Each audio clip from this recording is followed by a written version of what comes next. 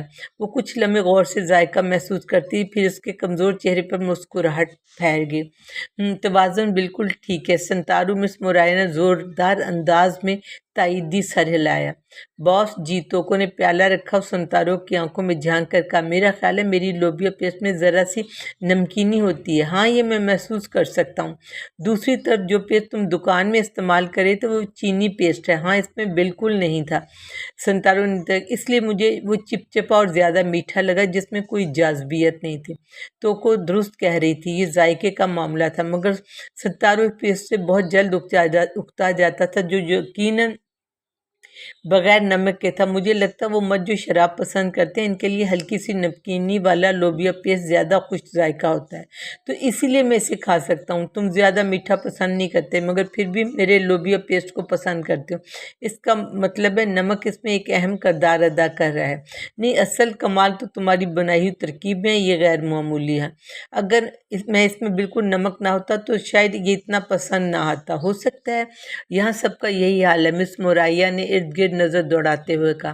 جب ہم مردوں کو لوبیا پیسٹ کھلاتے ہیں تو انہیں ہمیشہ ہلکی سی نمکینی والا زیادہ اچھا لگتا ہے۔ باس، تمہیں کیا لگتا ہے زیادہ نمکین کیا ہے، میرا عام لوبیا یا آج کا سوپ؟ توکو نے پوچھا۔ ارے سنتارو ایک لمحے کے لیے الجھ گیا، یہ سمجھنے سے قاصر تھا کہ اس سے کیا پوچھا جا رہا ہے۔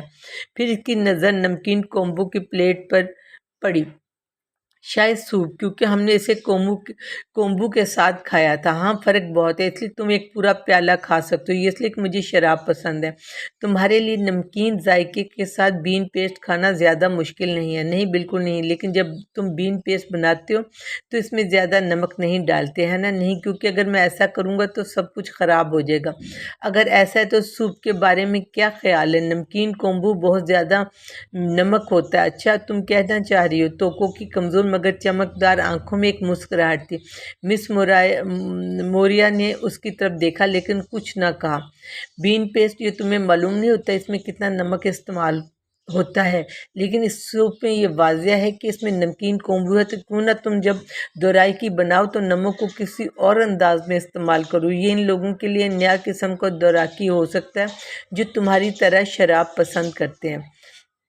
مس بوریا نے جوش سے تالیاں بجائیں۔ ہاں، پہلے سے بھی نمکین منجون اور نمکین چاول کے کیک موجود ہیں۔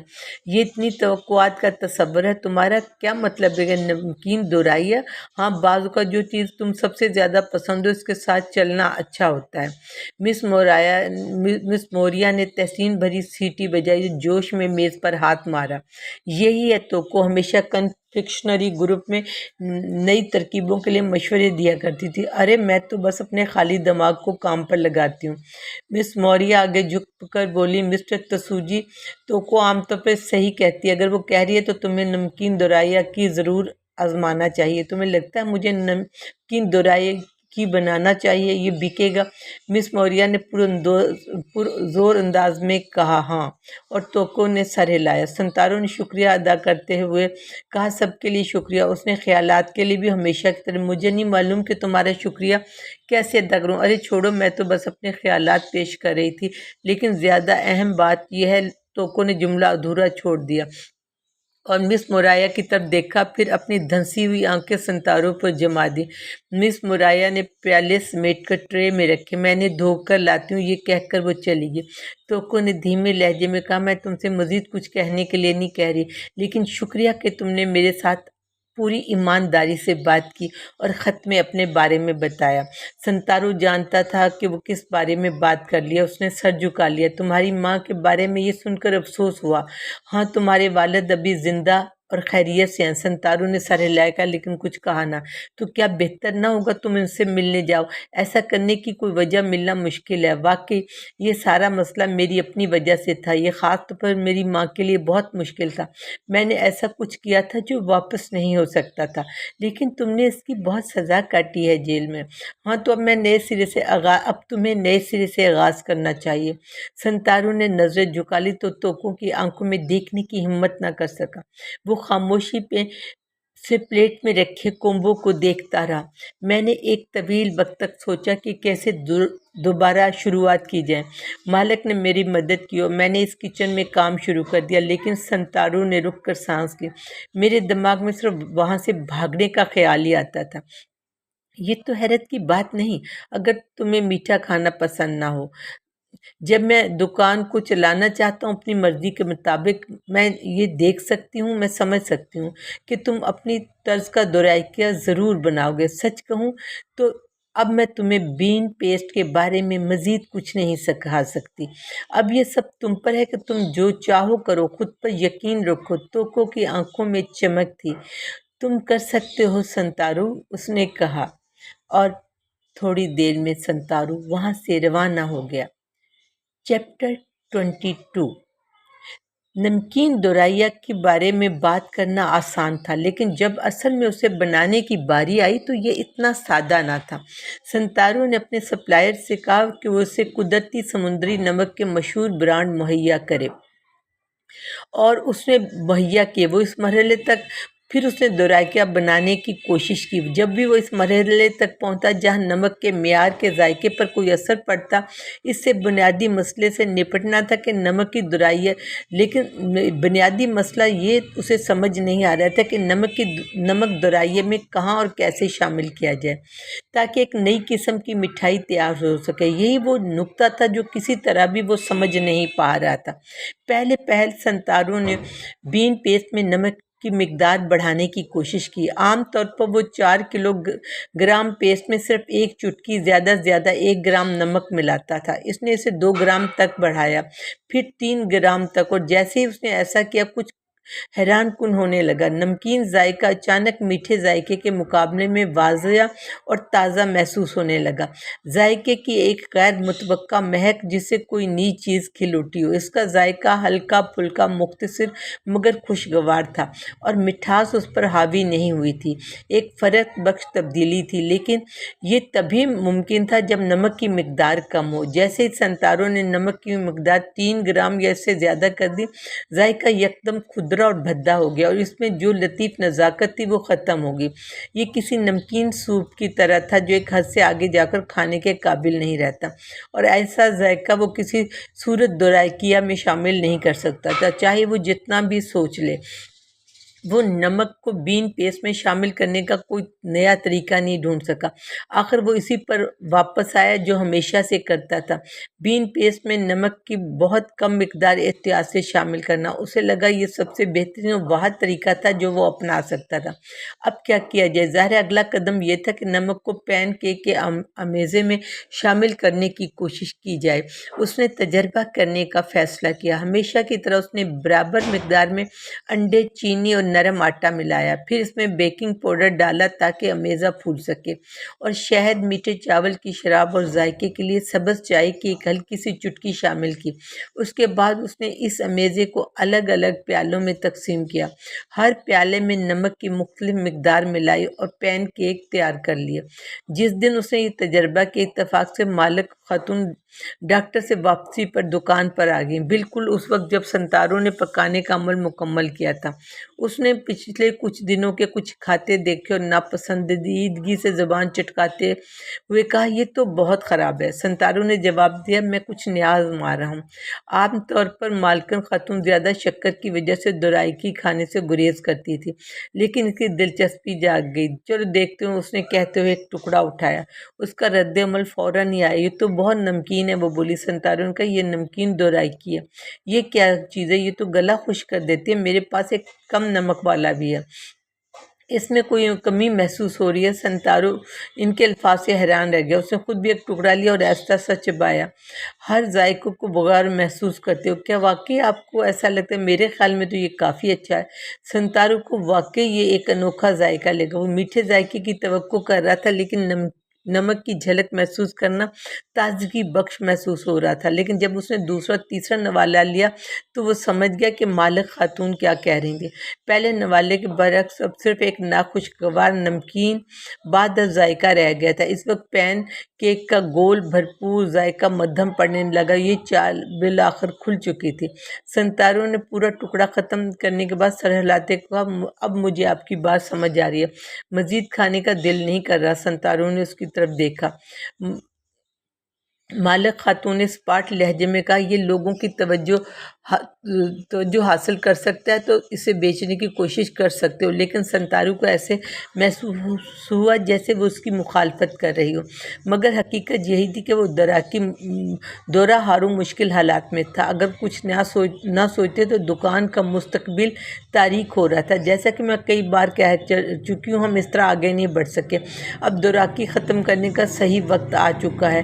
یہ جملہ اس موضوع پر ان کی پچھلی باتوں سے ایک قدم آگے تھا۔ اس نے شیشے کے دروازے کے پار چیری کے درخت کو اشارہ کرتے ہوئے، ایسا ہے جب تک یہ درخت کھلنے لگیں گے میں اس سب کے بارے میں بہتر محسوس کروں گی۔ پھر انہوں نے سنتارو سے پوچھا، تمہاری کیا رائے ہے؟ تمہیں نہیں لگتا کہ نئی شروعات کرنا بہتر ہوگا؟ مثلاً کنومیا کی دکان کھول لیں یا کسی اور نمکین چیز کی۔ اگر ہم ساتھ میں شراب بھی پیش کر سکیں تو تمہیں بھی اچھا لگے گا، ہے نا؟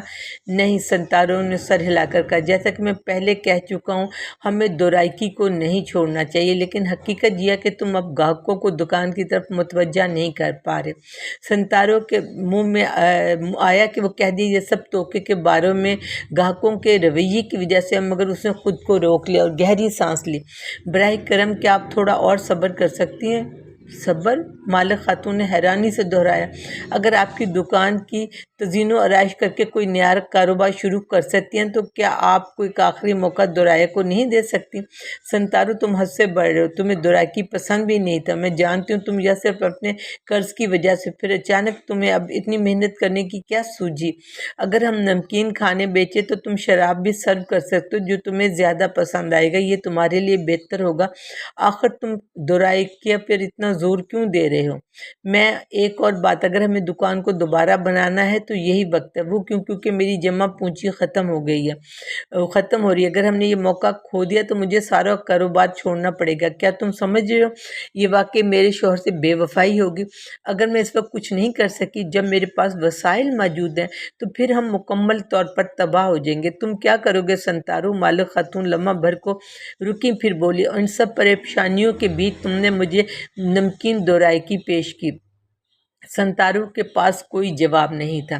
مالک خاتون نے اپنی بچی ہوئی دورائی کا ایک اور نوالا لیا اور کہا، یہ تو ٹھنڈی ہونے پر اور بھی زیادہ نمکین ہو گئی ہے، خود چکھو۔ اس کے اصرار پر سنتارو نے وہ ٹکڑا لیا جو انہوں نے توڑ کر منہ میں رکھا۔ وہ بالکل ٹھیک کہہ رہی تھی۔ ٹھنڈا ہونے کے بعد نمکین ذائقہ مزید تیز ہو گیا تو جو قطعاً خوشگوار نہیں تھا۔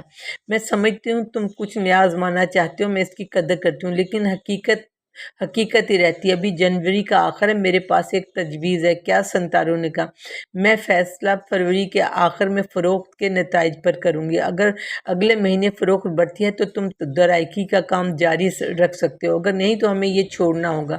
ایک اوسا اسٹائل کی دکان اچھی رہے گی جہاں نوپیا آکٹوپس بال بیچیں اور دونوں چیزیں کر سکتے ہیں۔ گاہک کاؤنٹر پر بیٹھ کر کھا بھی سکیں گے اور شراب بھی پی سکیں گے۔ اوسط آمدنی گاہک زیادہ ہوگی، اور چونکہ تم نے اپنا زیادہ تر قرضہ پہلے ہی ادا کر دیا تو میں باقی معاف کر دوں گی، اور فروری کے آخر تک جتنا ادا کر سکتے ہو کر دو۔ اس کے بعد میں تم سے کچھ نہیں مانگوں گی۔ کیا؟ سنتارو حیران رہ گیا۔ ہاں، تم جانتے ہو کہ تم نے تقریباً سب ادا کر دیا، باقی میں چھوڑ دوں گی۔ ہمیں یہ سب عزت و وقار کے ساتھ ختم کرنا چاہیے۔ سنتارو، زندگی میں کچھ ایسے لمحے بھی آتے ہیں جب ہمیں تبدیلیاں لانی پڑتی ہیں۔ سنتارو کچھ دیر خاموش رہا اور سنتا رہا، پھر آہستہ سے کہا، ٹھیک ہے، جو بھی اگلے مہینے ہمیں ایک نیا آغاز کریں گے، سمجھ گئے؟ جی، میں سمجھ گیا۔ مالک خاتون نے اپنی بچی ہوئی دورائی پلیٹ میں رکھی اور سنتارو کی طرف پلیٹ بڑھا دی، اور پھر وہ خاموشی سے دکان سے نکل گئی۔ Japanese novel Sweet Bean Paste Chapter 23. Japanese novel Sweet Bean Paste Chapter 23.